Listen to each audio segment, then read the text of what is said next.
할렐루야. 오늘 수요 아침 기도의 본문 말씀은 창세기 2장 17절부터 마지막 절까지 있는 말씀입니다. 이제 2장에서는 1장에서 창조한 그 큰 그림에 대해서 좀 디테일하게 줌인해가지고 사람을 창조하실 때 그리고 땅을 창조하실 때 그 내용을 어, 살, 어,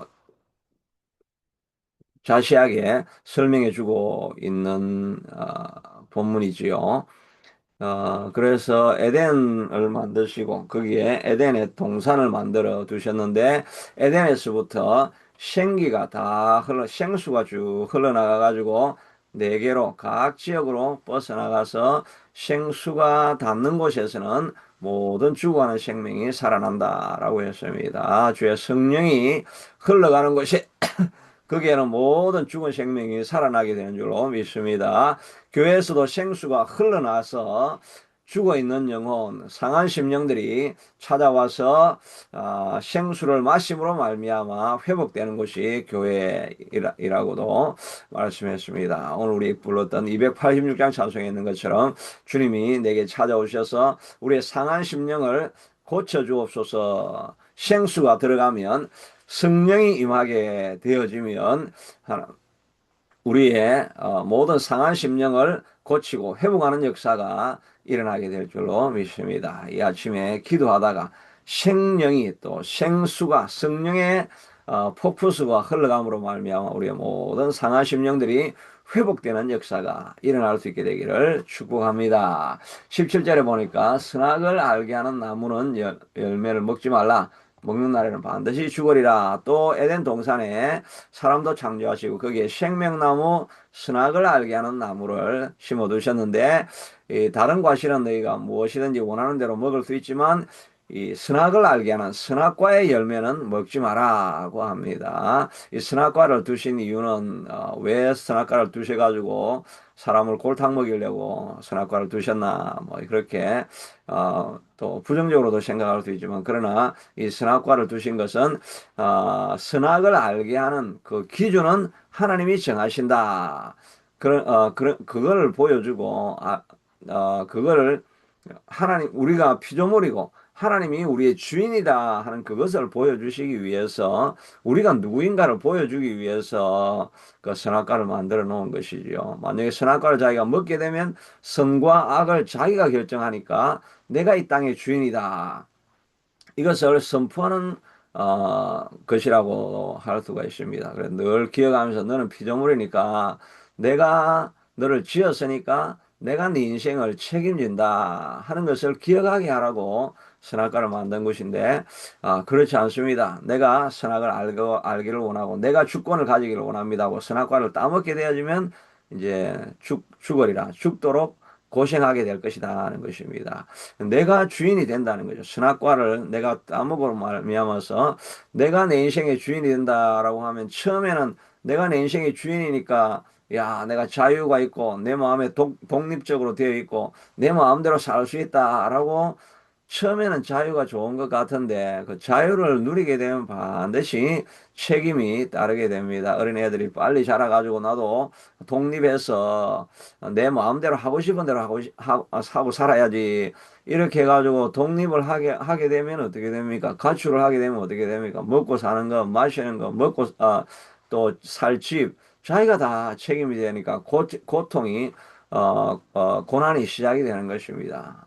부모님 아래서 그 밑에 들어가 있는 것이 구속되어 있는 것 같지만 모든 것을 보장받을 수 있는 그런 안전한 곳이 되는 것입니다. 그래서 이 선악과를 먹음으로 말미암아 내가 내 인생의 주인이다라고 하면 고생문이 열려지게 되는 것입니다. 그러니까 우리는 하나님께서 모든 것을 판단하시니까 하나님 앞에 나아가서 하나님 뭐라고 하시든지 주의 종인이 무슨 말씀을 하시든지 듣겠나이다 라고 하면서 순종하는 마음, 하나님의 의지하는 마음을 가지고 있을 때 인생이 편안하게 되어지고 또 하나님의 뜻대로 살아가고 하나님이 하시는 말씀대로 살아가면 우리가 싸우는 모든 전쟁에서도 다 이길 수 있게 되는 것입니다. 기도원이 전쟁하러 나아갈 때 15만의 미디안군을 가지고 이기라 전쟁하러 나가니까 자기가 3만 3천 명을 모아가지고 가다가 하나님께서 가기 싫은 사람 돌려보내라 해가지고 2만 명만 남게 되어지고 또 2만 명이 돌아갔습니까? 하여튼 1만 명 정도가 남게 되어지고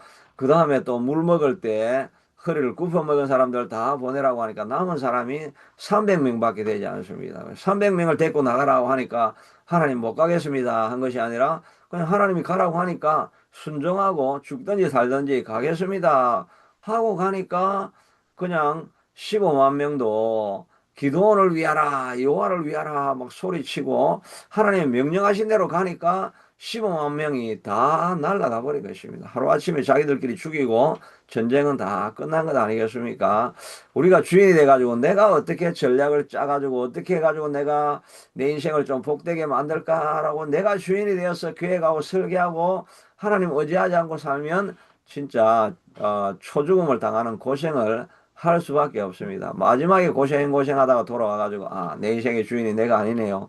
하나님 이제 시키는 대로 하겠습니다. 그럴 때 이제 평안한 삶이 시작이 되는데 고생하다가 돌아가지 말고 무슨 말씀을 하시든지 내가 주님의 말씀을 따르겠습니다 하면 하나님이 우리 인생을 책임지게 될 줄로 믿습니다. 히스기야도 사내립이 와가지고 막 죽이려고 하고 그 성을 함락시키려고 포위를 하고 그러니까 하나님 앞에 빨리 들고 나와가지고 하나님 내 인생은 주인은 내가 아니고 예루살렘의 주인은 이 성전의 주인은 하나님 아닙니까? 하나님께서 책임져셔가지고 이 사내립의 교만한 말을 무너뜨리고 하나님이 책임져 주세요. 우리는 하나님의 종일 뿐입니다. 죽이면 죽이고 죽고 살면 살고 그냥 우리는 하나님 뜻대로 하겠습니다 하고 하나님 앞에 기도하고 나아갔다고 한다면 하나님이 자기의 성소를 지키지 않았겠습니까?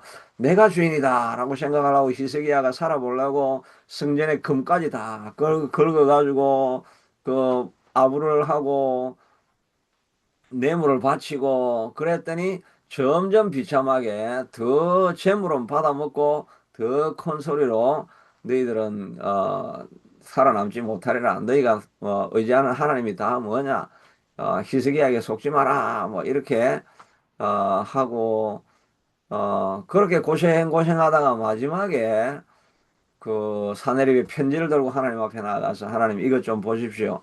이 사내립이 이렇게 하나님의 이름을 어, 어, 의 명예를 거스리고 수치롭게 하고 있지 않습니까? 하나님이 이름이니 하나님이 책임지십시오라고 마침내 무릎 꿇고 하나님 앞에 나아가서 하나님이 책임져 달라고 기도하고 나는 주인이 아니고 하나님이 주인입니다라고 내 인생을 내려놓으니까 하나님께서 친히 손을 보시니까 18만 5천 명이 하루아침에 다 물러가지 않습니까? 내가 주인이라고 하면 인생 고생합니다. 그냥 우리는 하나님이 나는 종이니까 죽이든지 살리든지 하나님이 말씀하십시오. 말씀하는 대로 내가 나가겠습니다.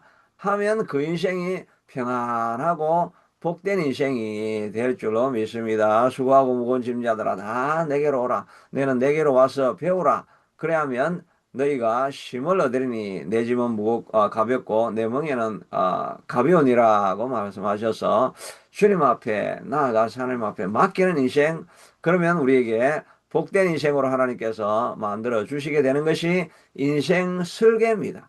그러니까 에덴 동산에 맨 처음에 선악과를 만들어 놓고 내가 주인이니까 나를 바라보고 나를 주목하고 나를 의지하라. 그게 바로 인생이다. 그게 바로 사람의 본분이다라는 것을 가르쳐 주시고 있습니다. 내가 주인이 안 될 길을, 내 가정의 주인도 내가 아닙니다. 하나님께서 말씀하시는 대로 이 가정이 되기를 원합니다라고 가정을 하나님 앞에 드리면 하나님께서 가정과 자녀들도 책임져 주시게 될 줄로 믿습니다. 그 선악과를 만들어 놓고 나서 그 다음에 아담이 혼자가 있으니까 혼자 사는 것이 좋지 아니하니라. 그들을 위하여 돕는 배필을 지으리라고 말하고 있습니다. 하나님께서 혼자 사는 것은 좋지 아니하다. 우리가 앞에서 하나님의 형상에 대해서도 이야기하고 반복적으로 나오는 이야기가 혼자 살지 마라. 이 고립되어 있지 마라. 고립되어 있으면 사단이 밥이 된다고 이렇게 하는 그런 넓은 의미로 뭐 부부의 의미도 있지만 넓은 의미로 그런 의미가 있게 되는 거죠. 근데 오늘날은 뭐 독신도 있고 또 어쩔 수 없이 이혼되어져 있는 상태에 있는 사람들도 있고 뭐 그런 사람들도 다 있지요.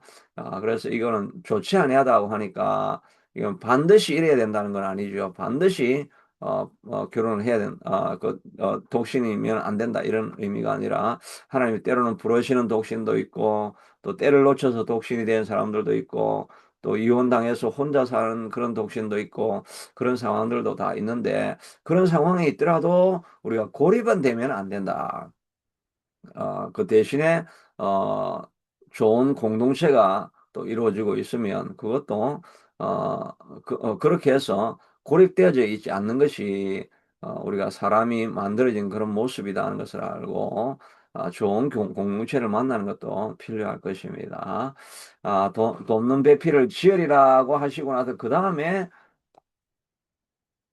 19절은 또 말을 바꿔가지고 하나님이 흙으로 각종 들짓는 공중의 새를 지으시고 아담이 무엇이라 부르나 보시려고 그들에게로 이끌어가니 아담이 각 생물을 부르는 것이 곧 이름이 되었더라. 아담이 모든 가축과 공중의 새와 들의 짐승에게 이름을 주니라고 하고 나서 또 한 번 더 아담이 돕는 배필을 없으므로라고 이렇게 말하고 있습니다.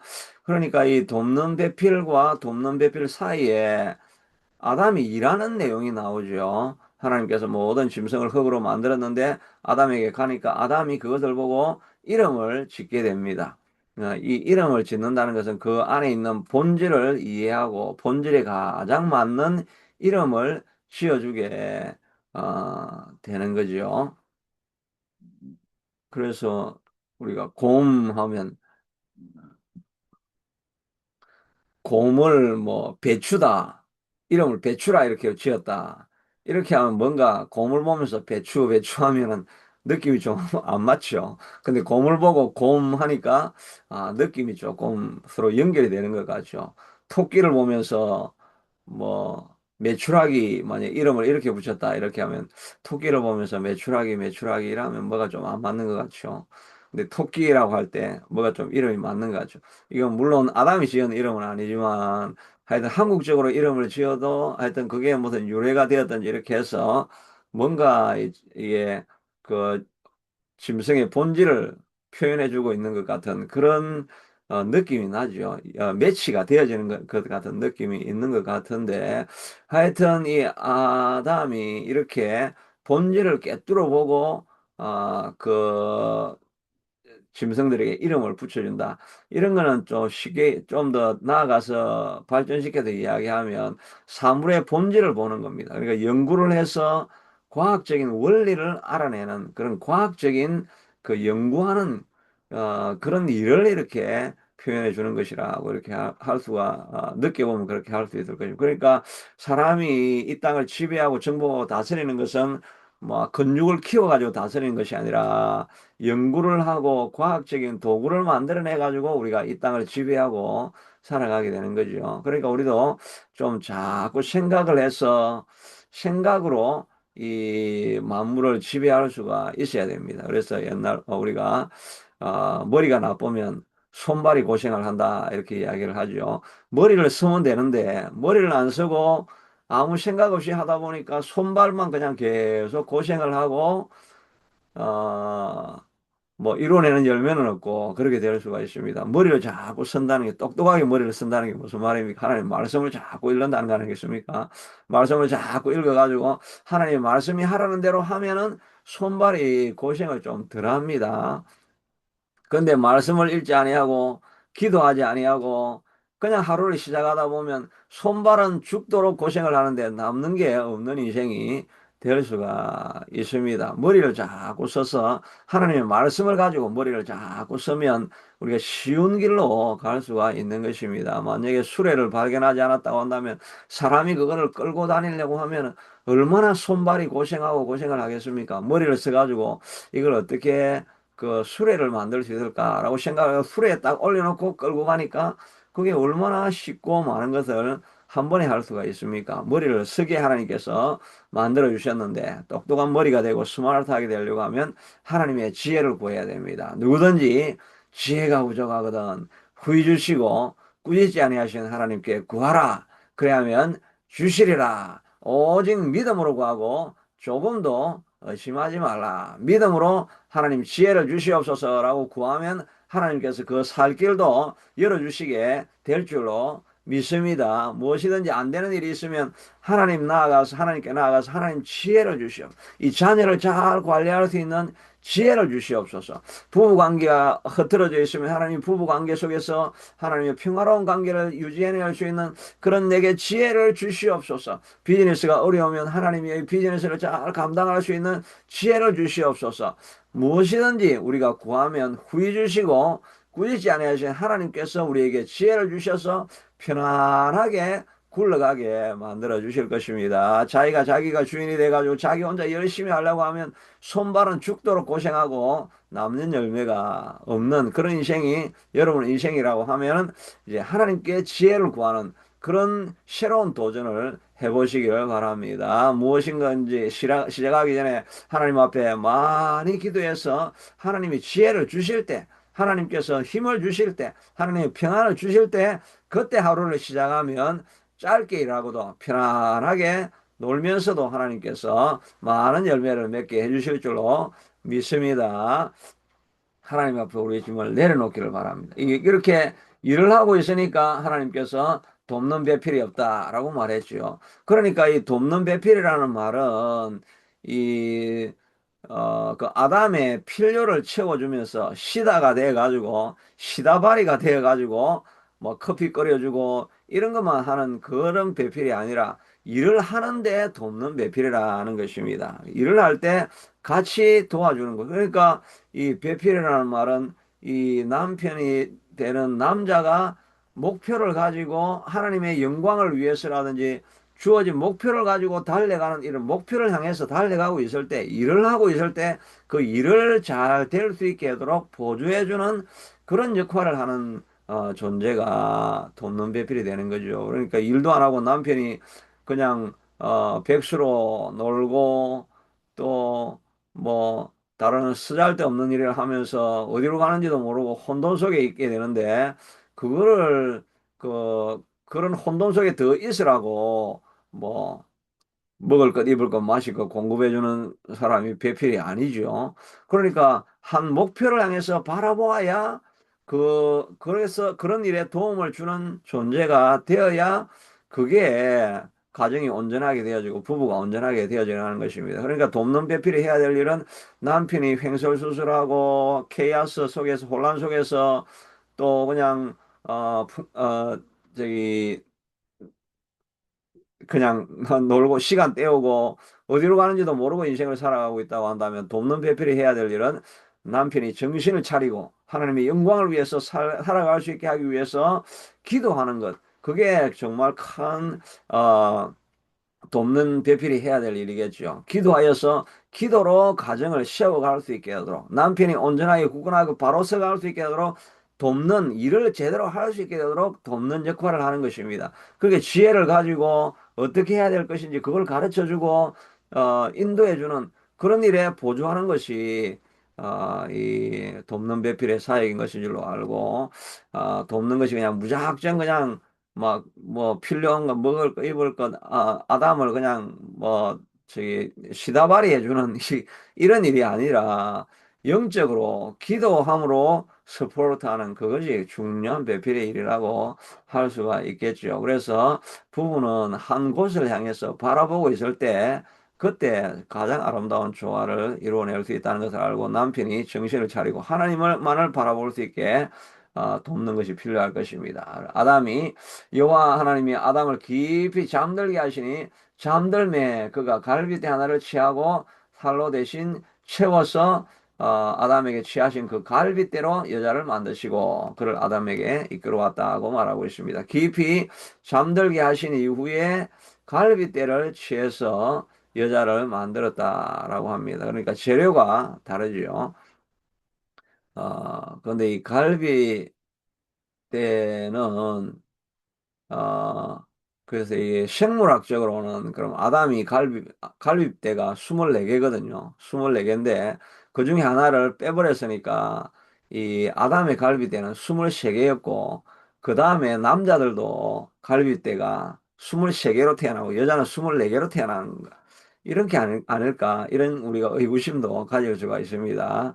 그러나 이 갈빗대에서 이 뼈를 감싸고 있는 골막이 남아 있으면 유일하게 뼈가 다시 자라가지고 원상태를 회복하는 뼈가 갈비뼈라고 합니다.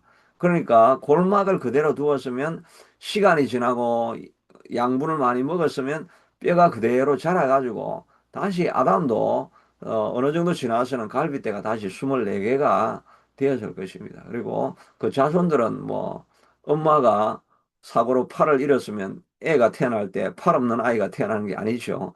태어날 때는 그냥 DNA가 있기 때문에 그냥 팔이 다 있게 태어납니다. 그래서 남자도 24개, 여자도 24개, 그 갈비뼈는 24개가 다 있는 게 맞습니다. 그런데 이렇게 그 갈비뼈를 취하게 하기 위해서 하나님이 잠들게 하셨죠.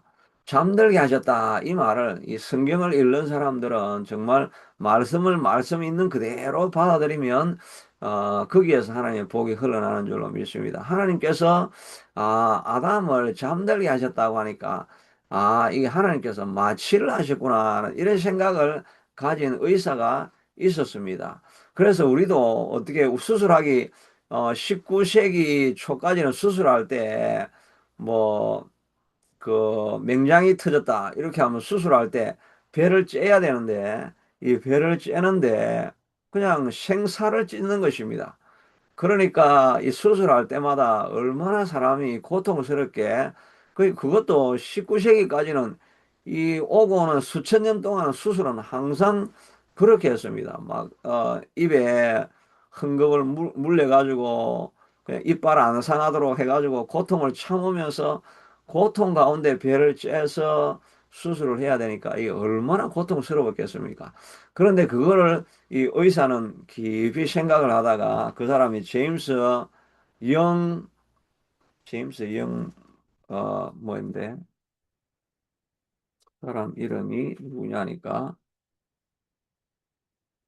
예, 제임스 영 심슨이란 의사가 산부인과 의사인데 너무나 고통스럽게 사람들이 분만을 하고 하니까 마취를 할 수 없을까라고 연구를 하다 이 사람이 만들어낸 게 클로로포럼입니다. 클로로포럼을 만들어 가지고 마취를 해 가지고 사람이 정신을 잃게 해 가지고 무통으로 분만을 할 수 있는 그런 길을 만들어낸 거죠. 이 사람은 정말 하나님의 말씀을 있는 그대로 본 것 아닙니까? 하나님이 하셨으면 그것을 할 수 있는 그런 우리의 길도 우리에게 주셨을 것이다라고 연구를 한 것입니다. 그래가지고 처음에 클로로포럼을 만들어가지고 이거 실험을 해야 될 텐데 이거를 왜 짐승에게 실험을 하지 않고 쥐한테 먹여보면 쥐가 그냥 정신을 딱 잃는 걸 보면 이거 마취 되는구나 이렇게 알 수가 있었는데 이 사람들은 자기가 의사 3명이 모여서 연구를 했는데 자기들이 진짜 이 클로로폼을 그냥 마신 거예요. 마시고 보니까 기절을 해가지고 사실 안 깨어나고 죽을 수도 있는 그런 실험 아닙니까? 이 생명을 걸고 실험을 한 거죠. 그런데 실험을 해보니까 마취가 되었다가 나중에 그리고 마취를 하고 나니까 완전히 의사가 기절을 한 거죠. 죽었을지도 모르는 그런 상황을 지나가지고 보니까 깨어나니까 이 마취가 되는구나 이렇게 해서 마취제를 만들어내는 것입니다. 하나님의 말씀을 가지고 생명을 걸고 시도를 해보니까 그것을 통해 가지고 수많은 오고 오는 세대가 그 이후로는 고통을 겪지 않고 살아갈 수 있는 그런 길을 열게 되는 것입니다. 우리의 삶도 마찬가지인데 하나님께서 주신 말씀에 있는 것은 그냥 그대로 믿고 말씀대로 순종해 보면 정말 하나님의 주시는 뜻밖의 복을 우리가 누릴 수 있게 될 것이다 하는 생각을 가지고 이 기록되어진 말씀, 성경 말씀을 통해서도 우리가 날마다 읽고 또 선포되어지는 말씀, 설교하는 말씀 가운데 하나님께서 우리에게 주시는 그런 마음에 두게 되는 그런 말씀들이 있게 되죠. 또 생활하면서 성령이 우리 마음속에 두시는 그런 말씀들도 있습니다. 그런 말씀 가운데 하나님께서 하라고 하시면 용서하라 이렇게 하시면 하나님 그 억울하게 어떻게 내가 용서합니까?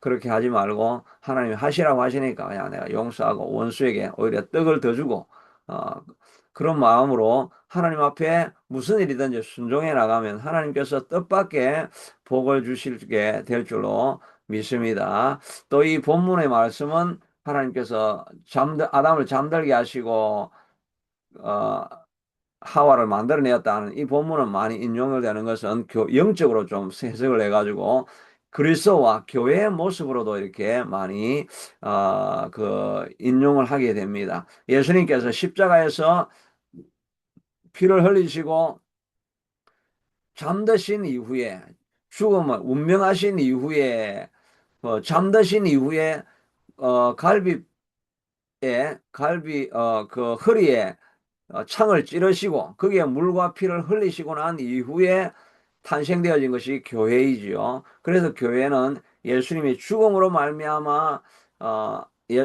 아담이 잠잠으로 말미암아 하와가 만드는 것이는 예수님께서 십자가를 지시고 죽으심으로 말미암아 탄생되어진 것이 교회이다. 그래서 교회의 주인은 예수님이시고 예수님의 보배 피가 있는 곳에 교회가 세워진다 하는 것으로 우리가 영적으로도 해석을 할 수 있게 되는 것입니다. 그러니까 교회의 주인은 예수님의 십자가고 예수님의 십자가가 중심이 되어질 때 교회가 굳건하게 세워지고 예수님의 피로 말미암아 교회가 살게 되어진다는 것을 또 우리가 비유로 말씀할 수가 있는데 예수님의 교회는 예수님의 보배 피가 선포되어질 때 예수님의 보배 피로 말미암아 주의 피 능력이 있도다. 예수님의 피가 교회에서 선포되어질 때 죽어가는 사람들, 병든 사람들이 살아나는 역사가 있게 되는 것이 교회가 아니겠습니까? 예수님의 보배 피와 예수님의 이름이 없고 설교 가운데서도 예수님의 보배 피가 선포되어지지 않으면 능력이 나타나지 않는 것입니다. 그래서 우리가 예배하기 전에 우리가 268장 주의 보혈 능력이 있도다. 이 찬송을 우리가 계속 많이 불러야 될 줄로 믿습니다. 그 보배 피로 말미암아서 교회 예배가 살아나게 되어지고 보배 피로 말미암아 예배하는 사람들의 죽은 생명들이 살아나는 역사가 있게 되는 줄로도 믿는 것입니다. 그러므로 오늘 이 아담의 비유를 통해서 교회를 위해서도 우리가 기도해야 될 것이고 또 무슨 일이든지 하나님이 지혜를 주시는 줄로 알고 하나님의 말씀을 순종하고 살아가다가 하나님이 주시는 뜻밖의 큰 복을 누리는 우리가 될 수 있게 되기를 축복합니다. 하나님 오늘 이 땅에 에덴 동산을 만드시고 생수가 흘러나게도 만드시고 아담을 위해서도 또 선악과를 만드셔서 하나님이 우리의 주인인 것을 고백하는 인생이 하나님 참 복된 인생인 것을 알게 하시고 무슨 말씀하시든지 순종함에 따라가서 복 얻는 우리가 될 수 있게 되도록 축복하여 주시옵소서. 모든 말씀 예수님 이름으로 기도드리옵나이다. 계속해서 기도합시다. 하나님 그렇습니다. 우리는 하나님의 종입니다. 예수님이 우리의 주인이십니다. 하나님 종된 인생으로 살아가는 것을 기쁨으로 여기게 하시고 무엇이라고 말씀하시든지 말씀하시는 대로